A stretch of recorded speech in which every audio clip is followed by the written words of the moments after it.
Charging right ahead, we're going to move on to our next panel, which is ESG in mining.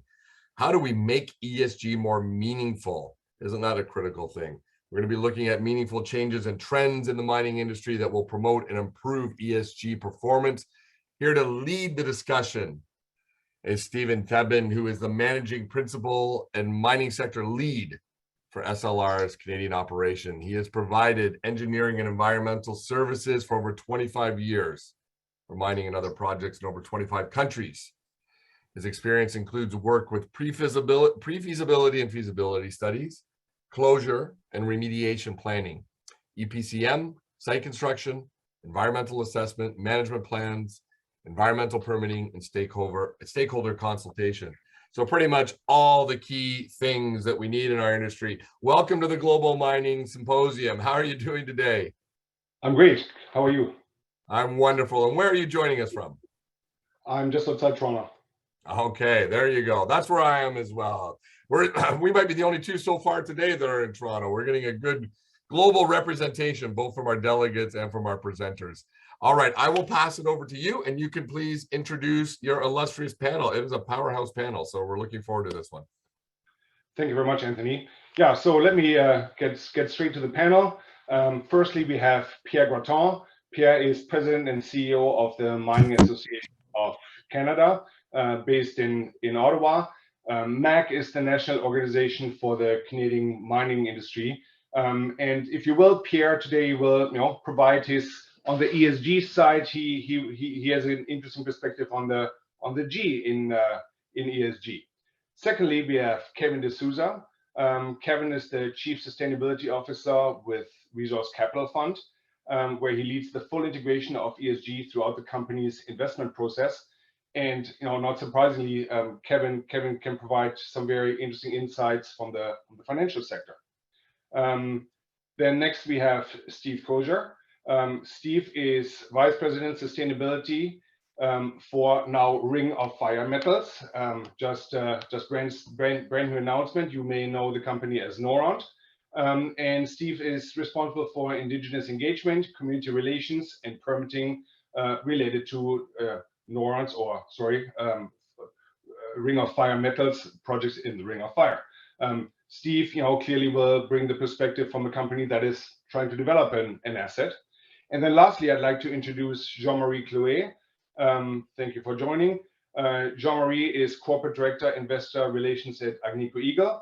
And, not surprising, Jean-Marie will bring the perspective of a major producer with many assets and taking them throughout the whole life cycle. So thank you very much, everybody, for joining. So, the term ESG, which stands for environmental, social, and governance, has become very popular recently. However, taking care of the social and natural environment is not really new in mining. Developing and following guidance and providing governance is also not new in mining. So, if the panel could opine on what has mining done to move the ESG needle forward so far? Mining has always been criticized, but we all think it has done a lot on the ESG front to date. Maybe who do we start with? Who wants to provide a bit of insight? I'm happy to go first. Yeah, go ahead. Yeah. So, I mean, I think if you look certainly at the Canadian mining sector, we've been thinking about these things. We didn't call it ESG, but going back to the Whitehorse Mining Initiative in the 1990s, I mean, that was sort of the beginning of a turning point for our sector, where we started to look beyond the mine gate, started to focus on our responsibilities when it came to the environment, when it came to the communities we work with, particularly Indigenous communities, but also our relationships with organized labor and so on. And so that's really a long time ago, and it was the Canadian industry, sort of leaders in the industry from that experience, that then also sort of pushed at the international level for the Global Mining Initiative, where there was a global think about these issues. And of course, within Canada and within the association I lead, there was a push to try to operationalize some of this thinking through an initiative called Towards Sustainable Mining. So we've been at this a long time. It's been called different things. The issues that are sort of prioritized have changed or evolved or deepened over time. But it is something that I think is well wired into the industry's approach to developing resources today. Excellent. Kevin, would you like to share your insights and thoughts? Yeah, I think I fully agree with Pierre there. Look, you know, I've myself been involved in what we now fashionably call ESG for 30 years. And look, I've made lots of mistakes in my career and constantly readjusting. And ESG boils down, whatever way you want to break it down, into doing the right thing. I think, as Pierre said, it's never really been extracurricular for the industry, and certainly not new. But I think all of us working in industry will say that, you know, I couldn't compare it to other industries, as you said, but, you know, what we've done is really great.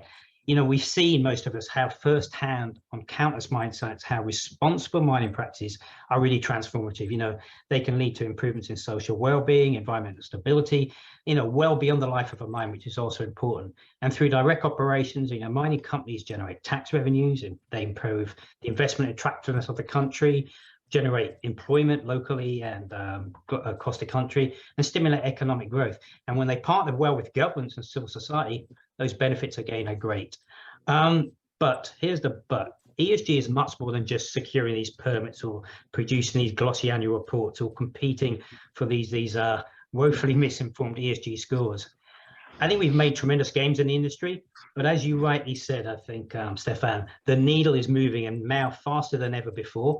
And I think we're seeing an unprecedented sort of surge in sophistication on ESG issues. And I think we're in the midst of a true industry sort of transformation.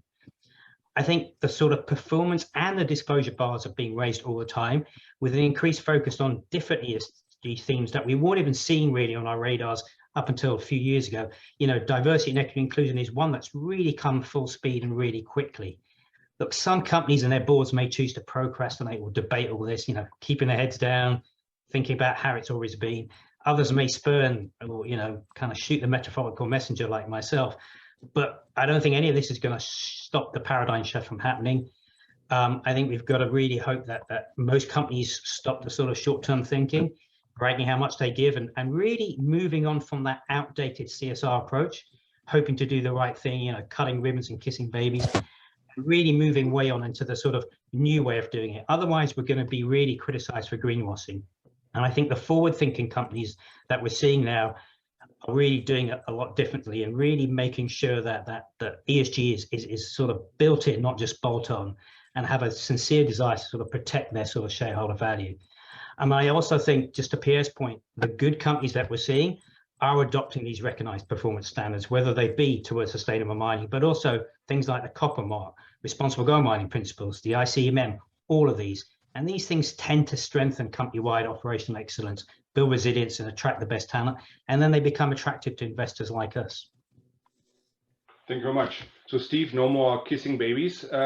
What are your thoughts on what mining has done? Where do we stand now before we start thinking about the future, Steve? Yeah, certainly. So, you know, I think to pick up on some points that both Kevin and Pierre have made, you know, the industry has, you know, sort of been at this for quite some time.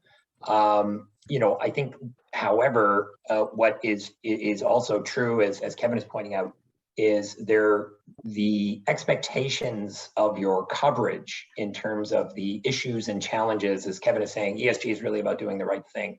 I'd say the scope of issues that are expected to be covered within call it a robust ESG program is one that continues to evolve.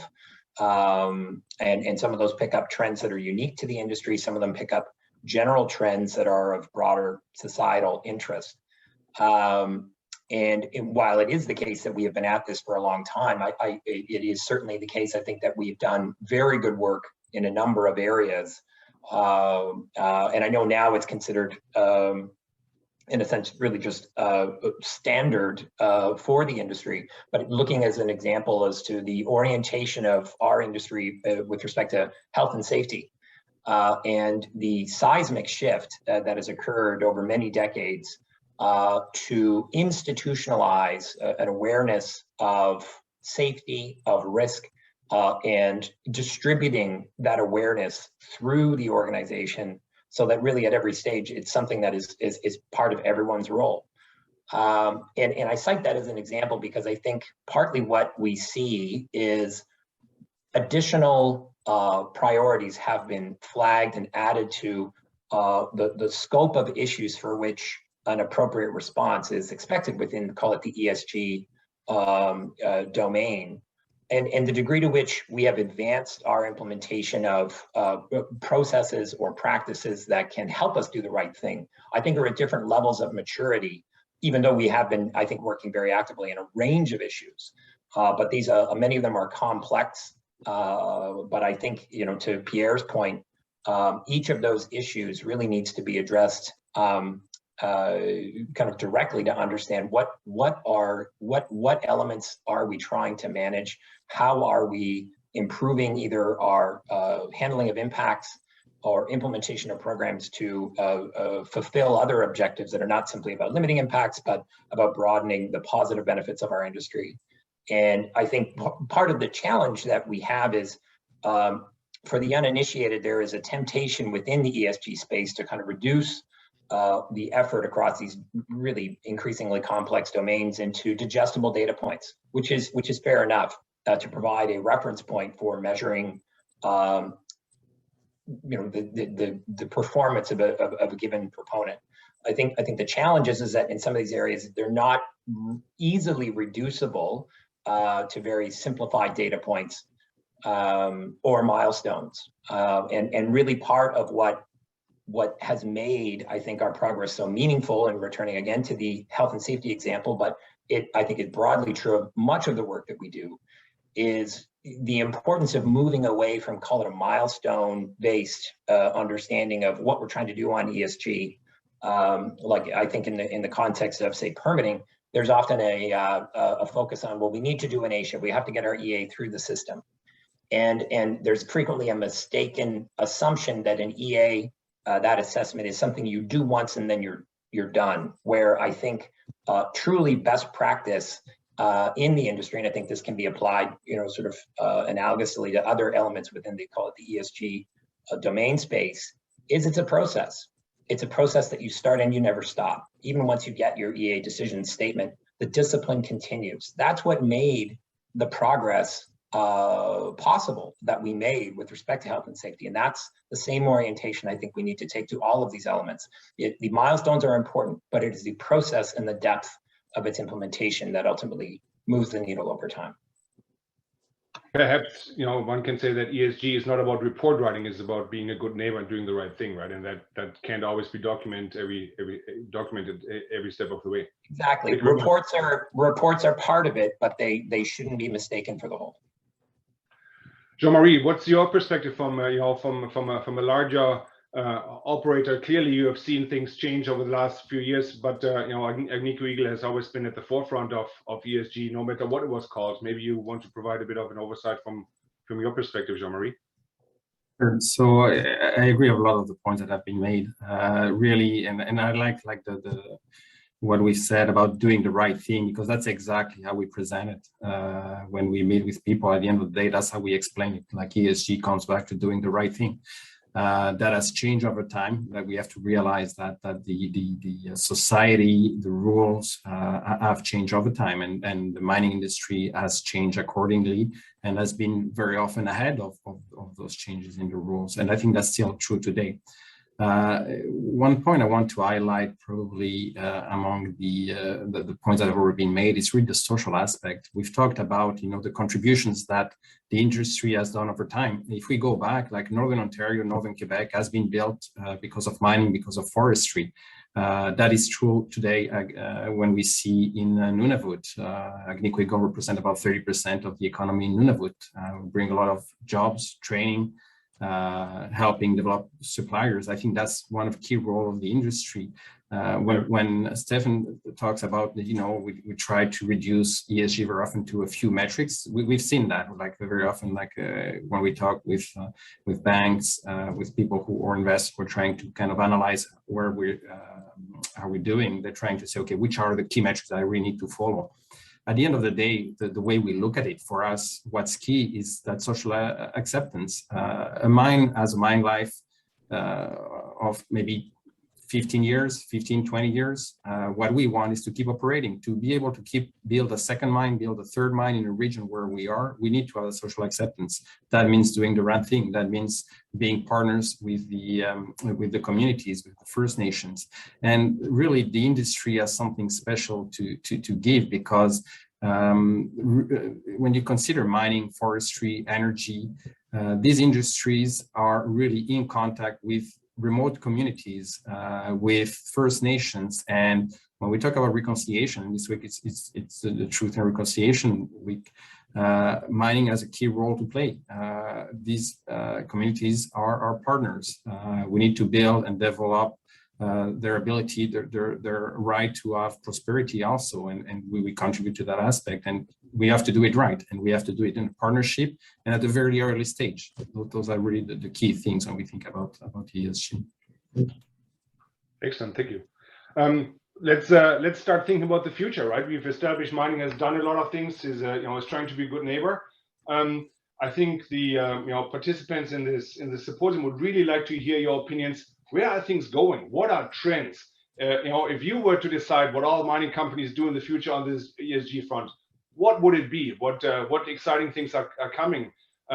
Pierre, maybe sort of from your perspective as leading an industry association that has provided a lot of governance to the sector and continues to do so, what are your thoughts? Where are we going? What's next? A couple of thoughts. And one thing, and this is no longer emerging, and in many ways, we led the way.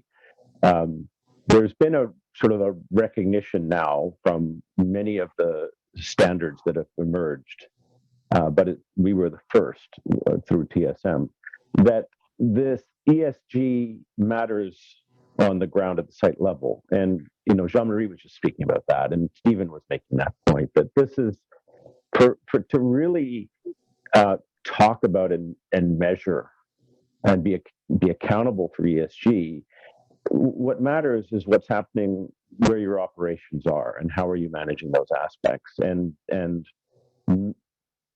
our initiative was always site-based, many until really the last 5 years were overall sort of corporate accounting of various metrics.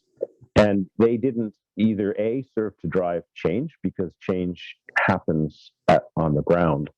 And they weren't really designed that way. So now I think there's been a coming to Jesus moment where everybody says, oh yeah, I guess that's how it's done.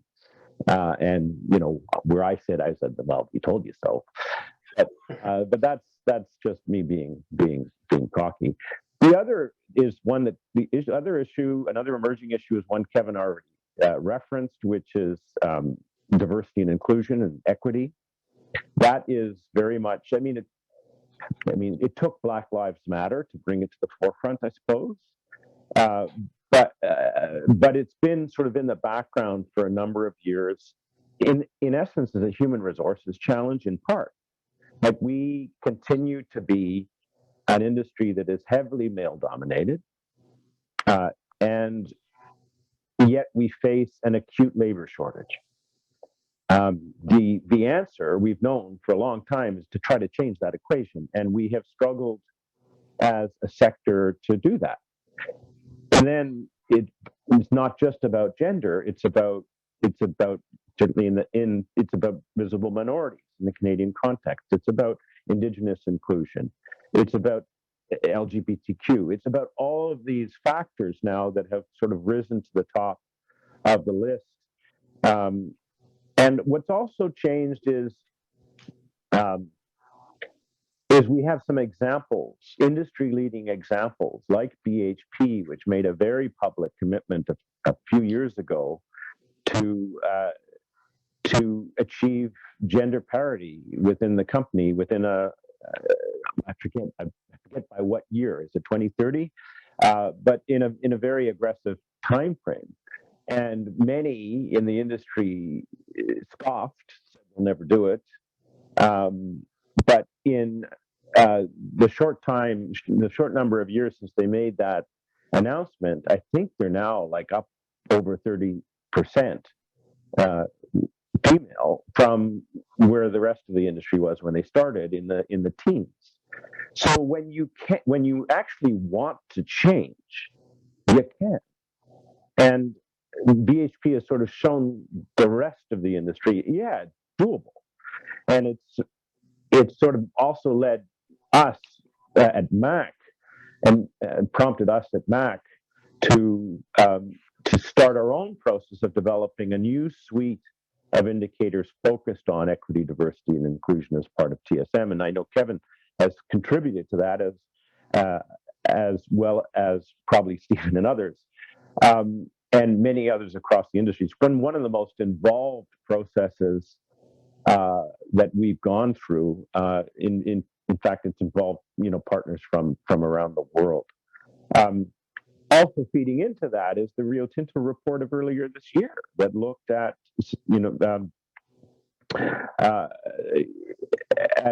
sexual harassment in the workplace and all those issues, and how those are obvious barriers to not just attracting but retaining women. So all of that is feeding into the identification of what are those policies, programs, what are those things that we have to have in place to make meaningful change so that we can have the workforce of tomorrow. So that is an emerging issue. Oops. Pierre got hung up there. Okay, Kevin, what are your perspectives? I mean, you're on the financial sector side. What is hot and next, and what's your vision on ESG and mining going forward? I haven't got used to being called in the financial side. It's only been 4 months. I'm still an operator at heart, so I won't go that far and say, but I'm enjoying it, and my operational background helps me. So look, we could talk about these mega trends that Pierre talked about: indigenous communities, waste management, biodiversity, closure, DE&I, which I'm hugely passionate about, as you know, greenhouse gas emissions. All of these collectively are helped with that sustainable value creation. But what I think is more fundamental underlying trend is the changing view of ESG from being a back office risk management exercise, and hopefully the misperception that embracing ESG isn't about compromising, the precious quarterly returns or being a sort of trader from profitability. So for me, I think the next level is going to be defined by companies maturing from what I would call an inward-looking risk mitigation, do no harm, check the box mindset, to an ESG value creation mindset. And that means adopting recognized industry performance standards we've all talked about for both performance and disclosure, importantly, that are relevant to their unique stakeholders. And these are going to be different from every different company. And to do this, I believe we need to overcome what I call maybe defensive sustainability. It's primarily motivated by value protection and driven by risk management. Look, the risk management mindset works well in mining for many of our functions, but it can make you myopic when you're looking at ESG, because you tend to focus too narrowly on just monitoring negative impacts on the immediate environment and a few communities, and you don't really pay enough attention to value creation. And this could be with respect to any of the themes we mentioned. I'll just give you one example, if I may, and that's to demonstrate the need for societal purpose, that S in the ESG. This entails objectively questioning what is truly a social license, which we always love to talk about. Yeah. And in order to do this, I think you've got to acknowledge the difference between a social license to operate and creating social value through strong ESG performance. Look, a social license is solely about benefit to a company and the desire to secure this acceptance to operate. In my entire 30-year career, I've never ever once heard a community request a social license or celebrate its existence. Whereas creating social value is about that equitable benefit sharing, maximizing procurement, employment, and being that true partner in a community and creating that value. And I think in the near future, I really do expect to see community and indigenous community equity in mining projects. That's true partnership going forward. And that's where I think this new ESG approach is fundamentally seen as creating that sustainable culture, not just financial. But I always like to carry at it. This is going to require competent boards, competent management that have ESG knowledge, wisdom, and fortitude. It requires that hands-on ESG expertise to achieve success on sites, as Pierre said. It cannot be directed from isolated sort of units or, you know, armchair ESG experts who have sort of gone to a few conferences or Googled ESG. It needs to be built from the ground up on mine sites, and it's got to be more than just the compliance. And look, this is just one example of the next level, I think, about true longer term performance. It's stability, value protection, systematic ESG governance across all disciplines, not just the ones you hear about, but everything from HR all the way through, and embracing ESG as a business imperative. It's really about having it fundamentally at the core. And as I said, understanding how your business interacts with the rest of the world. That's what ESG is about. And then you'll be addressing the expectations of a much wider audience, communities, governments, employees, lenders, and investors alike. Brilliant. Well, follow that up, Steve. What are your thoughts? Sure. I mean, I very much agree with what Kevin is saying in terms of the shift in prominence for ESG in terms of the level at the organization that it now comes in at, and really the importance of embracing it from the perspective of not just risk mitigation, but value creation. I think the main one of the bigger trends that I would focus on, at least for this discussion, which I am seeing, and it goes back to a point that Pierre was making about the site-specific orientation of the TSM framework, and I think it's how you contrasting that with the sort of typical kind of disclosure regime under most securities laws frameworks, and which has been, I think, ported over in a sense as a managerial a screen for managerial attention, and it's around materiality. And I think we are heading to a collision of these two worlds: the need for asset, site, receiver, community-specific data that measures very accurately what is it you're doing in a particular context, at a particular location, on a particular element, regardless of whether that data might pass a sort of a disclosure review from a materiality perspective. It's not helpful. I think it is actually harmful to approach ESG disclosure issues and generally prioritizing sort of managerial attention and focus on the basis of materiality in the ESG domain. I think it needs to be taken into account, but taken into account differently. What I see in the future is an increasing need, not just for the interests of those that care about the performance of a given company on ESG, but as well in the interests of management.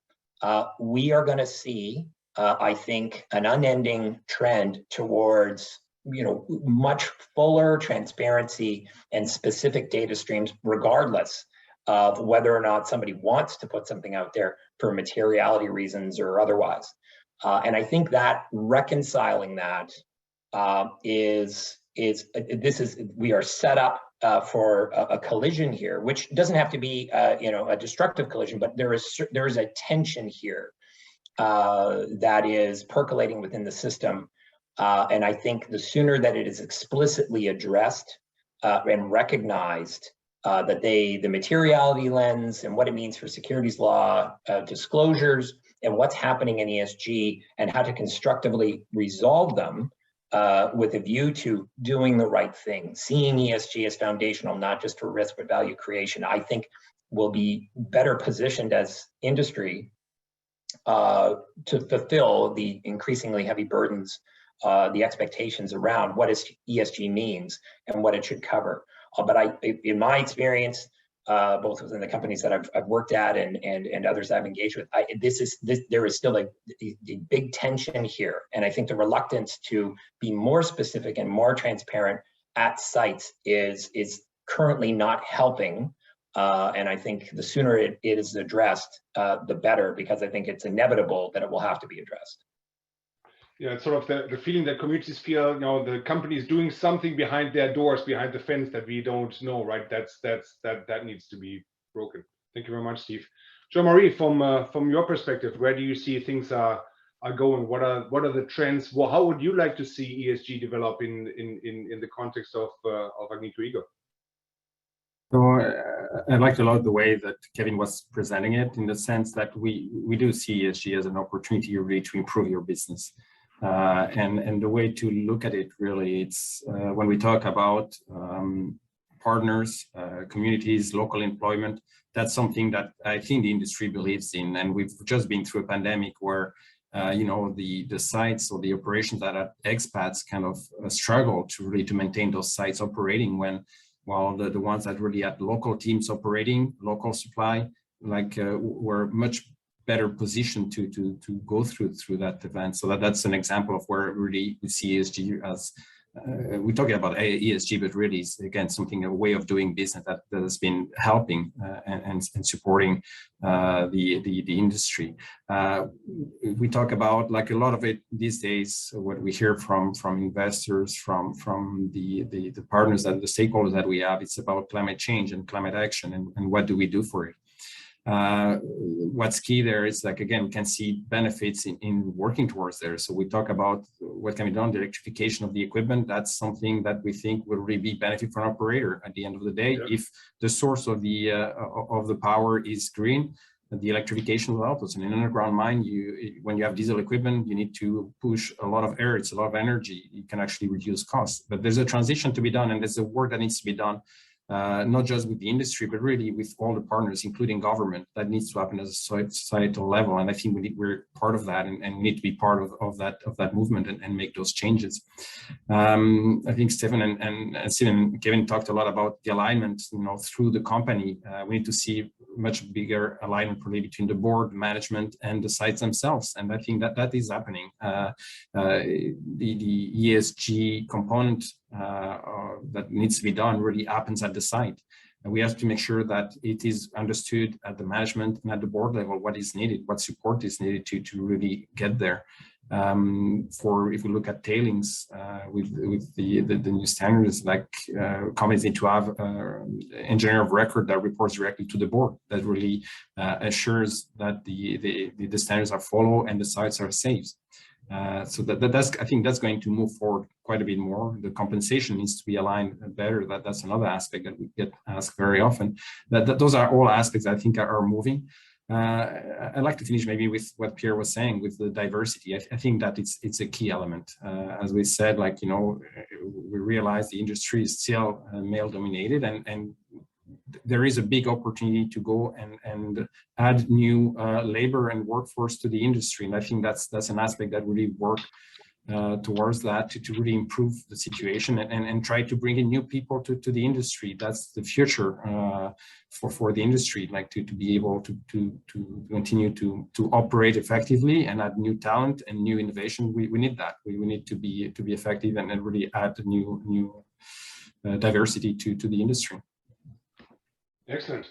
Thank you very much, Jean-Marie, and thank you very much everybody else on the panel. Anthony, you're giving me a heads up that there's a lot of commotion on the Q&A side. So let's hear what are you hearing? What are people curious about? Thank you, Stephan. Great conversation, and we could keep running. I know Stephan has more questions, but we have time restrictions, and we have everyone here has hit a chord with the audience. We have many questions coming in. I want to at least spend 5 minutes getting to some of them. First one from Chris. Chris asked, this is a question for Pierre. Pierre, by the way, great to see you. Kevin, nice to see you as well. Haven't seen Kevin in a little while. Pierre, I just talked to you last week, so not as distant in the past. Yes. So for Pierre, doesn't the change come in the schools? Is there it is there that we need to get people thinking about mining and the opportunities it brings personally and to society? How do we get schools to celebrate mining as the industry that has delivered them the modern world that we all live in? You are on mute, Pierre. There you go. Yeah, that's part of it. And sorry for dropping out. That was a new experience. I just suddenly went blank. And I thought maybe I'd run out of power, but I hadn't. So it was just my system decided to shut down. But I'm back. Schools are definitely part of the answer. Part of the challenge the industry faces in wanting to hire an electrician and wanting it to be a woman is there aren't many graduates from trade schools who are female that are electricians. So we're drawing for a very limited pool. And that goes for a number of occupations. So that's part of it. Part of it is working with the schools to make those jobs more enticing, more attractive, creating changing the perception that those jobs are, somehow not jobs for women. But also behind that, of course, it's our own responsibility, to make sure that women want to then go and work for a mining company and feel that that is going to be a company where they will feel comfortable and where they will belong. There are empty jobs across the country right now. I keep hearing this from members. They can't fill them. And, we're in this period of tremendous economic unease, and yet we've got jobs galore, but no bodies. So we do need to work with the schools to try to, convince many more people and visible minorities as well. A lot of immigrants come to Canada, they never think of working in the mining sector. They tend often to congregate primarily in urban areas, and our jobs many of them are not in urban areas. So we need to work on all fronts and with many partners to make the industry a more interesting opportunity for a wider number of people. Yeah, well said. There's no quick silver bullet to that one, but that's the direction we definitely need to go in. We have one here from Cara. Cara is asking, this one is for Stephen. It's a thoughtful question, so give me a moment to read it, because there's a few lines here. Based on your experience, Stephen, engaging with provincial and federal regulators, how do you think the role of regulators in the realm of ESG should evolve? In a world where ESG strategies are often driven by social license to operate, greenwashing is running unchecked and unregulated, as Kevin mentioned. However, we know government regulation can limit processes to constricted timelines and other boundaries that may actually hinder what would have otherwise been an effective and timely strategy. Your thoughts? I think it's a very good question, and maybe in terms of not so much focusing on either Canadian or really a particular regulator in a particular jurisdiction, but I think broadly speaking, I think there is value to complementing the work that has been done by industry associations like MAC, like the World Gold Council and others, to help iterate and improve the accuracy, consistency, and meaningfulness of disclosure regimes, or reporting regimes, I guess I should more accurately call them, in the ESG space.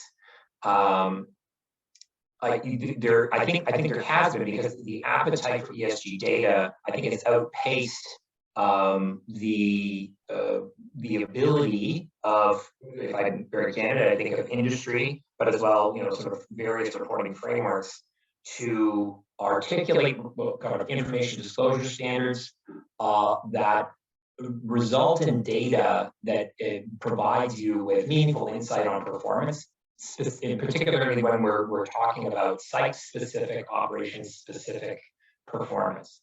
And I think the industry is very much trying to move in that direction, or at least there are some that I think are trying to move in that direction. I think there are some elements that are creating tension in terms of that level of granularity. I personally think, that's why I mentioned that earlier, about the tension between the kind of materiality disclosure regime and sort of moving towards more kind of like a Ray Dalio radical transparency concept. I think that's the direction we are heading in. But I think a lot, like leaving industry to itself to figure out how to report out on data and such that it is meaningful and measurable about potential impacts, and maybe even ideally on a not just a reactive basis, but a proactive basis where trends can be identified before a serious impact occurs. I do think that there is a role to play, not so much in terms of regulation and enforcement, but in helping to articulate standards of information and data disclosure or reporting, but possibly with a linkage into more, call it, binding, compliance-oriented regimes at a later date. I think right now everyone is still within where the space is still being explored. I think it's being constructively explored. So I think a heavy regulatory push into it, I don't think would be helpful. But I do think initiatives to improve consistency, improve granularity, I think there is an interest in doing that. I think there's a broad interest in cleaning up the various reporting standards, and I think we're going to see that. So that would be an area that I would encourage and welcome input and involvement from regulators. But with that orientation in mind, I think it's going to develop constructively over the next several years, and I think there's an opportunity for them to participate in that. Okay, great. Thank you, Stephen. I'm going to make time for one last one. There's multiple questions around a single theme. I'm going to do my best to take them and bundle them into one question. And they're around the recent pushback we're seeing against ESG. Financial Times just had a story the other day that I read. The headline, I've just pulled it up to jog my memory. The headline was, "Can Vivek Ramaswamy take down ESG?" So this is all about now you have certain well-heeled investors that are now pushing back on corporations, saying, what are the real costs of ESG? Is it really in the shareholders' interest, right? So there is this now, with everything, thesis, antithesis. Now we're getting the antithesis. We have some questions around that, the critical side of it. I guess I'm going to bring it over to Kevin. Kevin, how much legs does this counter movement against ESG, does it have? Is there any legitimacy to it? Are we going to see it have an impact on how corporations are thinking about ESG? I think there's even some lawsuits down in the States, right? And there's some regulations coming through. So can you please speak to that? Yeah, I wouldn't really say they have any legs, to be honest. Look, with anything that's changed the world, whether we go back in history and where there's been a change that people haven't liked, whether it's the abolition of slavery or anything else, there's been pushback, and they've been vocal. And I brought that up deliberately, that analogy, because that's where it's coming from in terms of people thinking ESG is bad for business. As we just discussed, not doing ESG is bad for business. All the companies that have lost a lot later is because they didn't have water, they didn't get permitted, they didn't have good relationships, they've had lawsuits against them because of sexual harassment, etc. Not doing ESG is fundamentally bad for business. And a lot of the pushback now, including the States, from some of the bigger groups, is actually saying, as an investor, if we don't take ESG seriously, we're not doing our fiduciary responsibility. Because as a risk, although I talked about looking at opportunities, just the risk side itself, if you don't look at that, you're doing a disservice to your shareholder. So all this pushback we're seeing in some parts of the US only, as we said, it's fine. It's political shenanigans. It's making ESG politicized, which is a shame. But I think we're just going to see it dwindle out, because these same people are going to be fighting when their parts of the world are going to be suffering from climate change, when their parts of the world are going to be suffering from very other things, which are all ESG, but they want to do it. I'll shut up there before I get too political. But to your point, Anthony, it's going to play out. And in the meanwhile, as we have in the last 30 years, we've had pushback. I've had pushback against D&I. I've had pushback against. We just do it, and what we do in the ESG world is buy a T-shirt saying "I told you so," and then we put it on every now and again. Well can I sort of take that, Pierre, yes. riff off that a little? Because I love Kevin. You could have kept going. That was very good, and I was enjoying it. But also, I think there's also a push, including from us to investors, but from others, is investors. They have to move away from the tendency to see if a box has been checked and to actually look for really good information. And the one that comes to mind is the Global Tailing Standard. The Global Tailing Standard is a great step forward for many in the world, but you need what's behind it. What are the support? What's the supporting evidence that can demonstrate that you have implemented the provisions of that standard effectively? It's not enough to just say, "Oh, I'm doing the standard." You have to have evidence behind it. So investors need to, and they are. They're moving away from box checking, many of them, but they actually have to double down on ESG, not move away from it.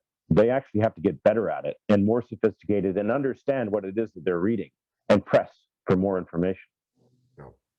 Yeah, that's the direction that it's clearly going. Excellent. On that, Pierre, thank you very much for your time. Kevin, thank you. Jean-Marie, Stephen, Stephan, great job in leading the discussion. Thank you all for your insights. Have a wonderful rest of the day. Thank you. Pleasure. Cheers, everyone.